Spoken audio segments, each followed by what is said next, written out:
ओम शांति। आज प्यारे मीठे भगवान की मीठी मुरली मंथन की डेट है 14 अगस्त 2021।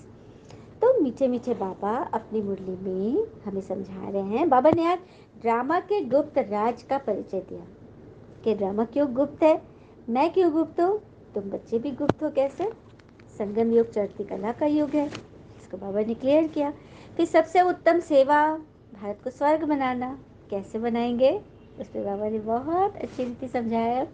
फिर बाबा ने आज के गीत भी सुनाया। आखिर वह दिन आया आज जब स्वयं भगवान हमसे मिलने आए, तो आत्मा गा रही है कितनी खुशी से, वो गीत को भी हम एंजॉय करेंगे।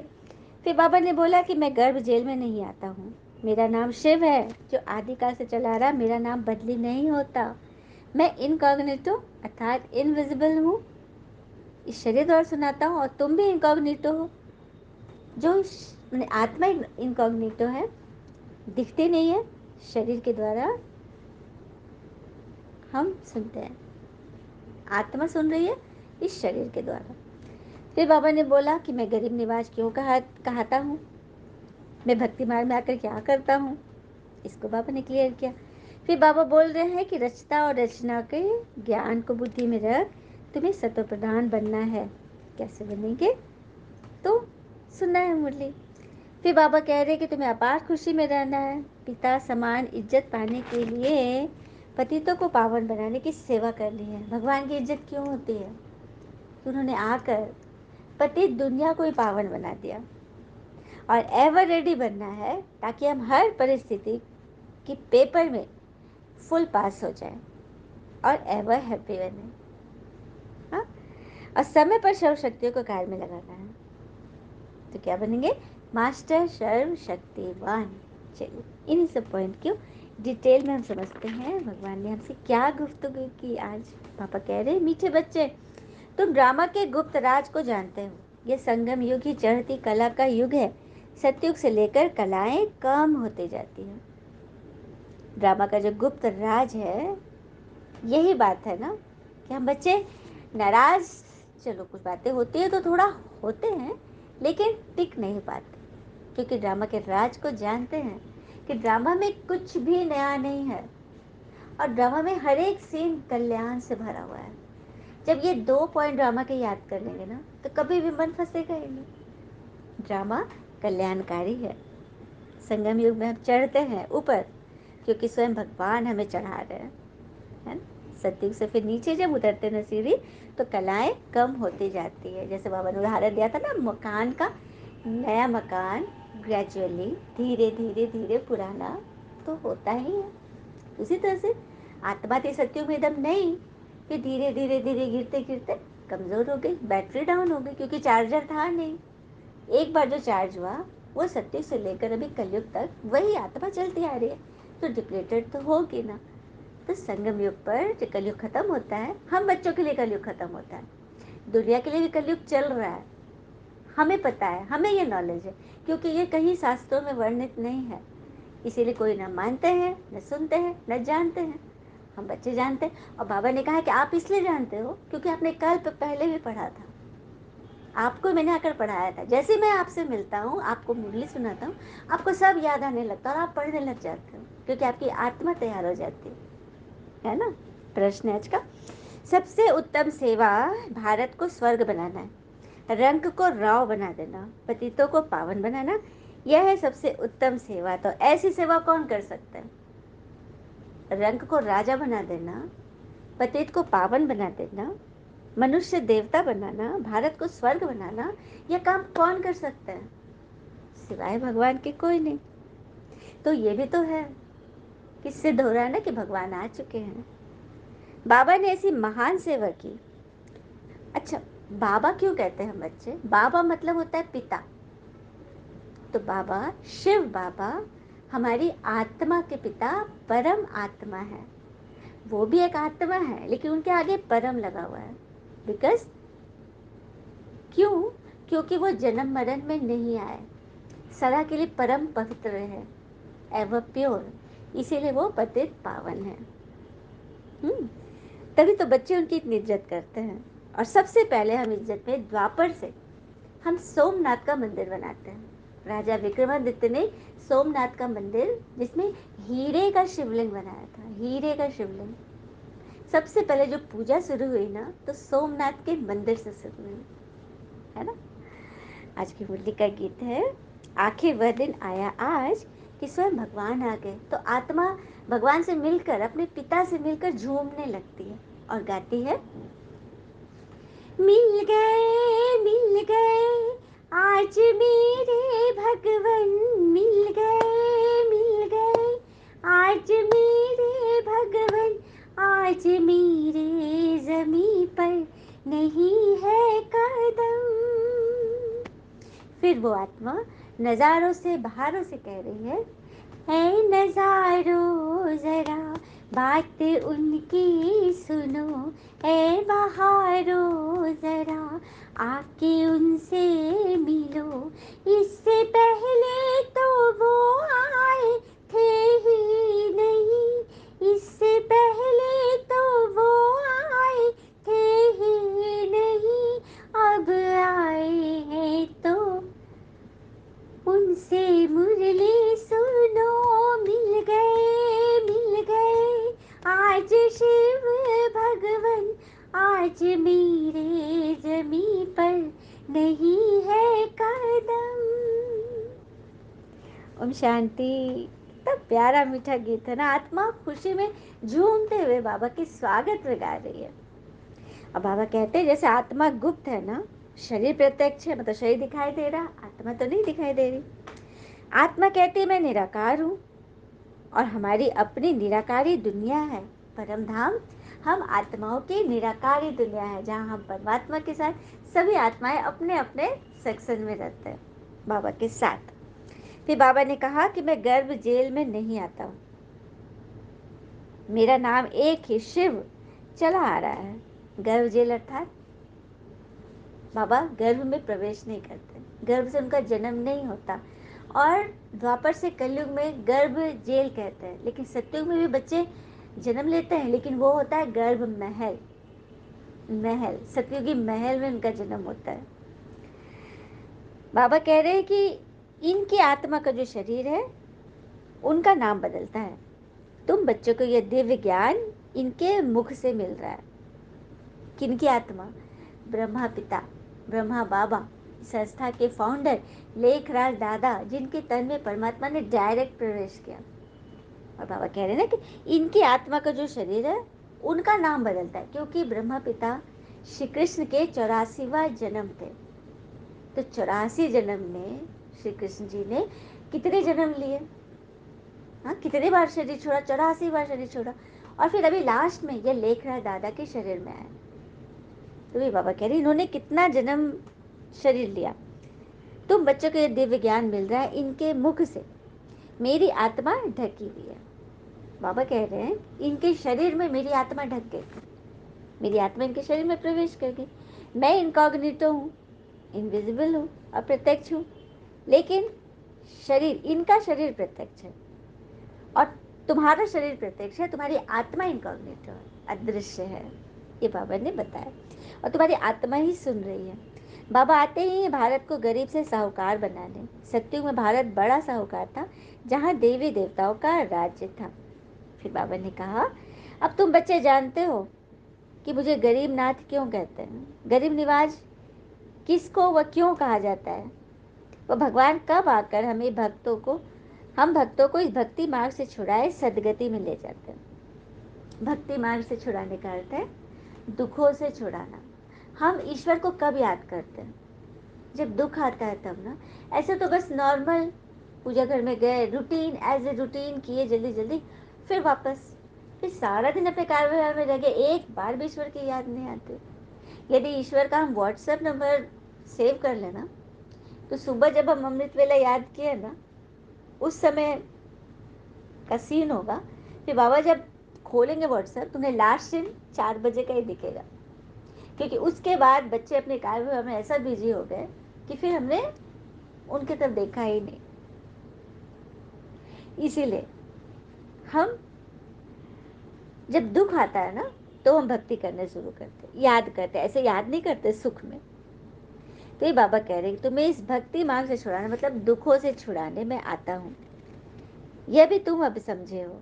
राम राज रावण राज किस चिड़िया का नाम है यह भी कोई नहीं जानता था। रावण राज अभी कलयुग रावण राज है, रावण के पंजे में हम सब चल रहे, सबके अंदर रावण है। तुम अभी देवता धर्म के हो ये भी नहीं अपने को समझते हो।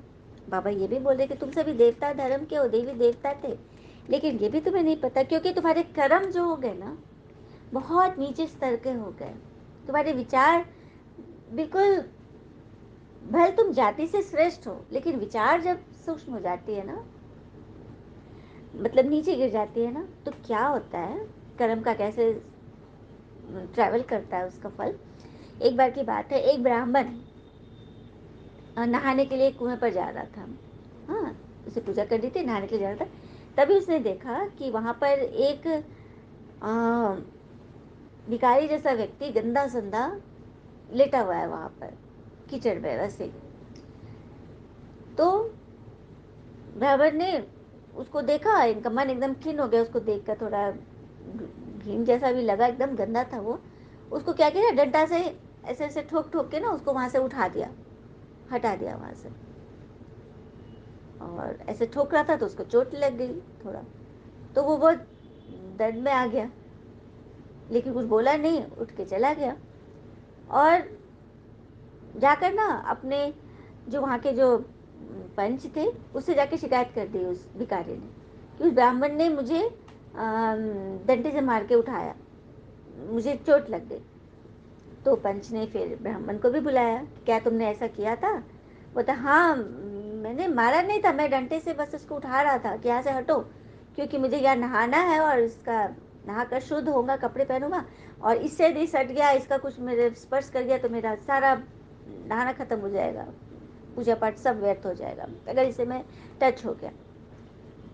तो पंच ने फिर ब्राह्मण से उससे पूछा भिखारी से कि चलो ब्राह्मण से गलती तो हुई है कि इसने लकड़ी से तुम्हें मारा, तो अब तुम क्या चाहते हो, हाँ इसको क्या सजा दी जाए ब्राह्मण को। क्योंकि पंच थे वो, पंच को परमेश्वर कहा जाता है ना, तो वो उससे पूछे क्योंकि इसको चोट लगी है, उससे पूछना है, उसकी कोई गलती थी नहीं। तो उसने बोला कि मैं चाहता हूँ कि हमारे ब्राह्मण भाई कलिंजर का जो मंदिर है ना, मतलब बहुत भव्य मंदिर है, बहुत बड़ा, वहाँ के ये पुरोहित बन जाए। तो सब उनको अवाक से देखने लगे कि अरे इसने इसको लकड़ी से ठोका, मारा, चोट लगा, और उसके लिए ये दुआ कर रहा है कि वो बहुत बड़ा मंदिर का मठ पंथ का मतलब ये बन जाए, फेमस वो बन जाए, सबसे ऊंच पद मिल जाए इसको।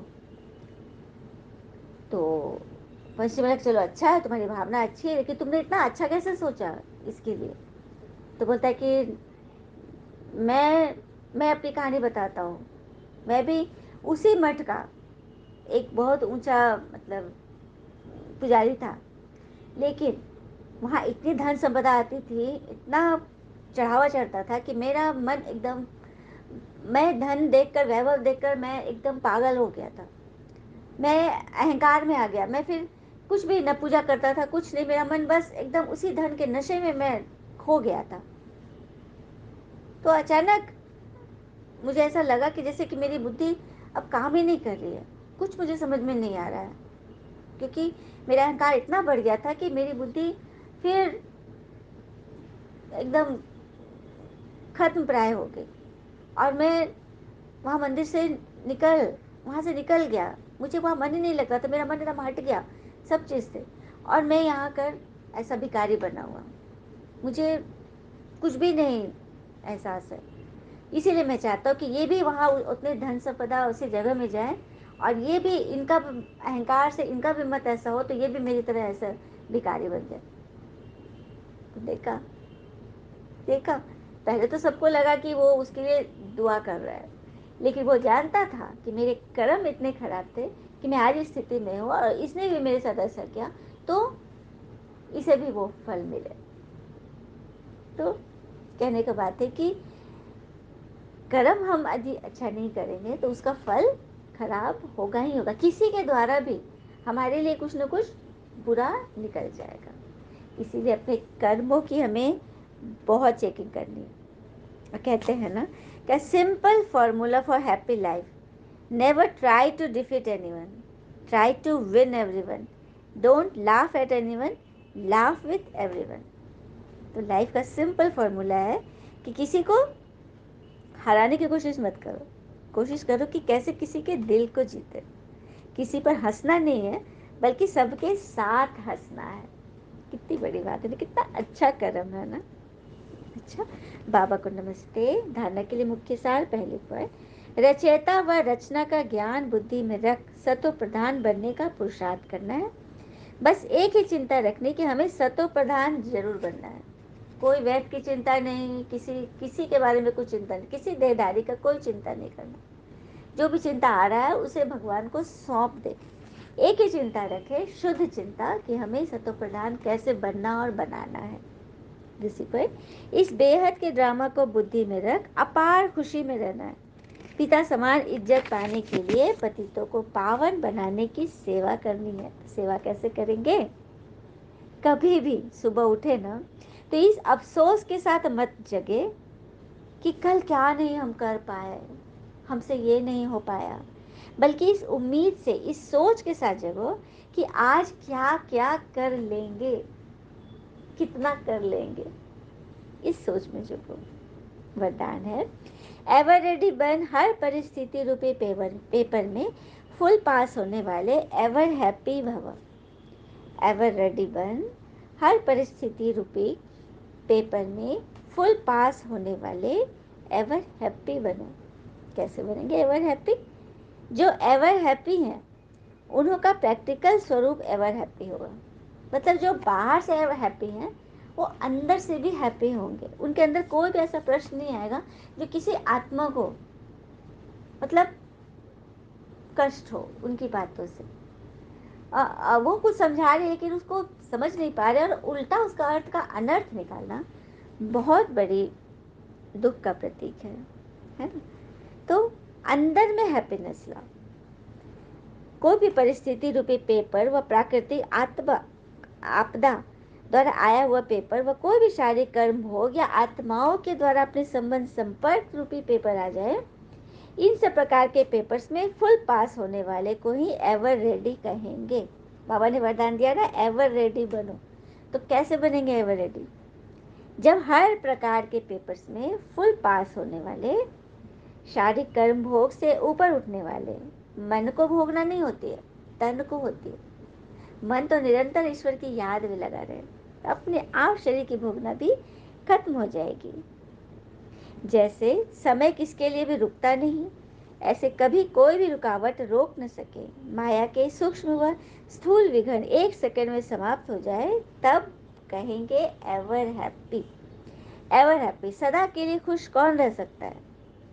हाँ, जिसके लिए समय कभी रुकता नहीं, माया के सूक्ष्म स्थूल विघ्न एक सेकंड में समाप्त कर दे। एक सेकंड में मन में कोई व्यर्थ विचार आए, सोच लो माया आगे खत्म करना है। हाँ, और स्थूल विघ्न, सामने से कोई कुछ बोल रहा है, बहुत ज़्यादा लग रहा है, मतलब अटैक कर रहा है हमारे ऊपर, तो उससे भी बच जाना है।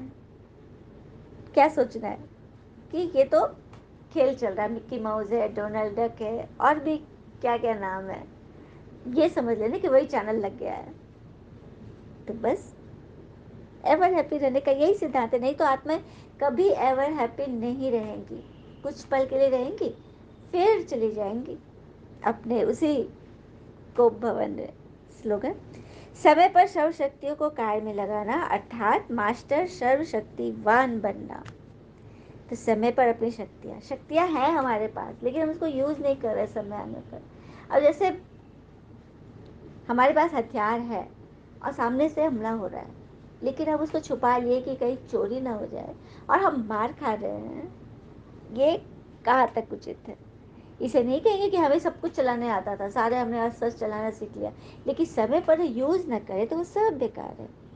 इसलिए सर्व शक्तियों को कार्य में लगाने के लिए भगवान से सभी को चाहिए, लेकिन करना क्या है, इस पर फोकस रहिए। तो मास्टर सर्वशक्तिवान बनने के लिए समय पर सर्व शक्तियों को कार्य में लगाओ। अच्छा, ओम शांति। शुक्र मीठे बाबा, वो पापा के प्यारे प्यारे बच्चे, लास्ट में एक सुंदर सा कोटेशन है कि जिंदगी यदि प्रश्न पत्र है तो संघर्ष बेशक उत्तर है। और कठिन रास्तों में से न घबराए। कठिन रास्ते अक्सर खूबसूरत मंजिल तक ले जाते हैं। हाँ, कठिन रास्ते को ही चुने, क्योंकि वही हमें खूबसूरत मंजिल की ओर, ईश्वर तक ले जाएगी।